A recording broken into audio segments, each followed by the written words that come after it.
नमस्कार, मैं संटू कुमार। स्वागत है हमारे यूट्यूब चैनल संटू कुल क्लासेस में। कैसे हैं आप लोग? उम्मीद करते हैं आप लोग अच्छे होंगे। चलिए हम लोग आज आए हैं मैथ में बाबू। आज पहला हम लोग लेके आए हैं मैथ का क्लास, जो कि हम लोग का संख्यांकी है। किसका नाम है बाबू? संख्यांकी। मैथ का पहला जो क्लास है क्या है? संख्यांकी लेके आए हैं जबरदस्त तरीका से। उम्मीद करते हैं कि इस तरह से आप कभी सीखे नहीं होंगे। चलिए देखते हैं हम लोग। सबसे पहले बाबू गणित बोलाता है। सबसे पहले आप गणित को जानकारी ले लें। गणित कहते हैं किसको? गणित क्या है पहले इसको जानकारी लीजिए। तो देखिए गणित सबसे पहले कहा जाता है कि गणित वह शाखा है जिसके अंतर्गत जोड़, घटाव, गुणा और भाग के बारे में विशेष रूप से क्या किया जाता है? अध्ययन किया जाता है। वह क्या कहलाता है बाबू? गणित कहलाता है। चलिए गणित हम लोग सीख गए हैं। क्या कहा जाता है कि गणित वह शाखा है जिसके अंतर्गत जोड़, घटाव, गुणा और भागा के बारे में विशेष रूप से अध्ययन किया जाता है। वह गणित कहलाता है। गणित क्लियर हो गया होगा। गणित के अंतर्गत आज हम लोग पढ़ने वाले हैं संख्यांकी, जो कि हम लोग का 10 अंक का पूछता है बाबू। मैट्रिक का परीक्षा में कितने अंक का पूछता है? 10 अंक का पूछता है। आज हम लोग उसको क्लियर करने वाले हैं। सबसे पहले लिखा है कि संख्यांकी कहते हैं किसको? संख्यांकी कहते हैं किसको? तो कहा जा रहा है कि संख्यांकी गणित का वह शाखा है। अच्छा बताइए हमको कि किसके अंतर्गत पढ़ रहे हैं? आप गणित के अंतर्गत पढ़ रहे हो ना, इसलिए बोलेंगे कि संख्यांकी गणित का वह शाखा है जिसके अंतर्गत जन्म दर और मृत्यु दर, कौची बाबू? जन्म दर और मृत्यु दर के बारे में विशेष रूप से अध्ययन किया जाता है। वह क्या कहलाता है? संख्यांकी कहलाता है। यहाँ तक क्लियर होगा? यहाँ तक क्लियर होगा। चलिए फिर से सुन लेते हैं एक बार। कहा जाता है कि संख्यांकी गणित का वह शाखा है, गणित का वह शाखा है जिसके अंतर्गत जन्म दर और मृत्यु दर के बारे में विशेष रूप से क्या कहता है? अध्ययन किया जाता है। वह क्या कहता है बाबू? संख्यांकी कहलाता है। वह क्या कहलाता है? संख्यांकी कहलाता है। चलिए आगे हम लोग देखते हैं।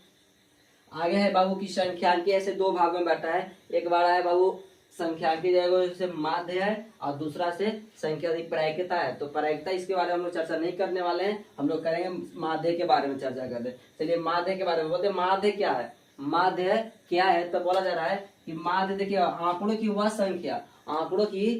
संख्या जिसके अंतर्गत जिसमें कुल संख्या और कुल कौची होगा बाबू? जैसे कुल संख्याओं का योग, जितना भी उसमें संख्या दिया रहेगा उस कुल संख्याओं का योग और उसमें जितना संख्या रहे कुल संख्याओं से भाग मारते हैं और उसके बाद जो संख्या प्राप्त होता है ना, उस संख्या को ही हम लोग क्या कहते हैं? माध्य कहते हैं। का क्लियर है? एक बार और चलिए। कहा जाता है कि माध्य और कि आंकड़ों की वह संख्या जिसमें कुल संख्याओं का योग, जितना भी उसमें संख्या दिया है उस सब संख्या को क्या करेंगे बाबू? योग करेंगे, यानी जोड़ेंगे। जोड़ने के बाद जितना भी उसमें संख्या, इतने संख्या काउंटिंग करेंगे, जितना संख्या होगा उतना से हम भाग मारेंगे और उसके बाद जो संख्या प्राप्त होगा उस संख्या को हम लोग क्या बोलते हैं? माध्य बोलते हैं। डाउट क्लियर है? चलिए आगे हम लोग देखते हैं। इस तो क्लियर हो गया बाबू। आगे देखिएगा। आगे है कि वर्ग अंतराल। वर्ग अंतराल क्या है? कहा जा रहा है कि देखिए कि आंकड़ों की वह संख्या जो बारंबारता के अनुसार दर्शाया जाता है। कहने का मतलब जो बारंबारता के अनुसार दर्शाया जाता है वह क्या कहलाता है? वर्ग अंतराल कहा जाता है।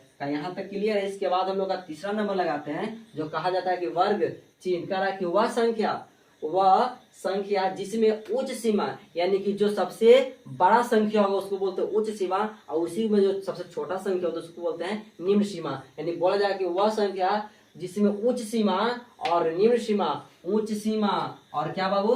निम्न सीमा, वो दोनों को जोड़कर 2 से भाग मारेंगे और उसके बाद जो संख्या प्राप्त होगा उस संख्या को ही क्या कहते हैं? वर्ग चिन्ह कहते हैं। तो क्लियर है? उस संख्या को ही क्या कहते हैं बाबू? वर्ग चिन्ह कहते हो। कौन संख्या? वह संख्या जो उच्च सीमा हो और वह संख्या जो निम्न सीमा हो, निम्न सीमा बोला जाता है, और दोनों को जोड़कर 2 से भाग मारेंगे, उसके बाद जो संख्या प्राप्त होगा ना, उस संख्या को हम लोग क्या कहते हैं? वर्ग चिन्ह कहते हैं। चलिए वर्ग चिन्ह को सूचित हम लोग 1 से द्वारा किया जाता है बाबू। वर्ग चिन्ह को सूचित किससे करते हैं? 1 से द्वारा सूचित किया जाता है। तो वर्ग चिन्ह क्लियर है? चलिए आगे हम लोग बढ़ते हैं। उसके बाद है बाबू चौथा नंबर लगाता है कि बहुलक। बहुलक क्या आता है? बहुलक मतलब कि बहुरिया। एकदम क्लियर सुन लीजिए। बहुलक के मतलब कि बहुरिया, वो जितना बार हुलकेगी बहुलक, हुलकना यानी जितना बार हुलकेगी यानी सबसे अधिक तो लिखा है कि आंकड़ों की वह संख्या जो अधिक से अधिक बार दिखाई दे वह क्या कहलाता है, बहुलक कहलाता है। कहने का मतलब जो ज्यादा बार आपको नजर आएगा जो संख्या, वही संख्या क्या हो जाएगा, बहुलक हो जाएगा। जो आपको ज्यादा बार उस आंकड़ा में दिखाई देगा, जितना जिसका संख्या वही संख्या क्या हो जाएगा, आपका बहुलक हो जाएगा। चलिए यहाँ तक क्लियर होगा आपको, उम्मीद करते हैं कि आपका क्या होगा, वो क्लियर होगा। अगर क्लियर होगा तो एक बार थोड़ा सा लाइक और कमेंट करते रहें, सब्सक्राइब भी करते रहिए। चलिए आगे हम लोग देखते हैं।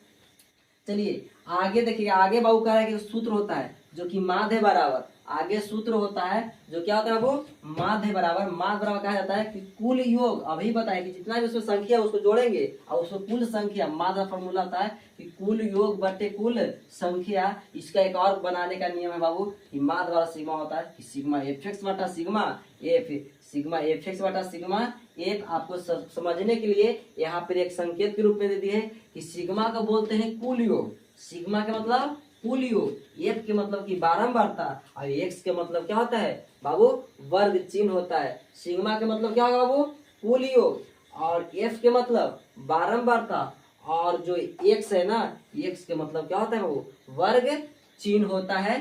तो इसका यहीं तक हम लोग वीडियो बनाए हैं। ये जो हम लोग थ्योरी का जो वीडियो है हम लोग यहीं पर खत्म करेंगे। इसके बाद जो हम लोग अगला जो वीडियो बनाएंगे, अगला हम लोग अगले वीडियो में मिलते हैं, जिसको क्वेश्चन आंसर क्या करेंगे अगले वीडियो में करेंगे, क्योंकि ज्यादा लॉन्ग क्वेश्चन हो जाएगा। तब तक के लिए बाय, फिर मिलते हैं अगले वीडियो में।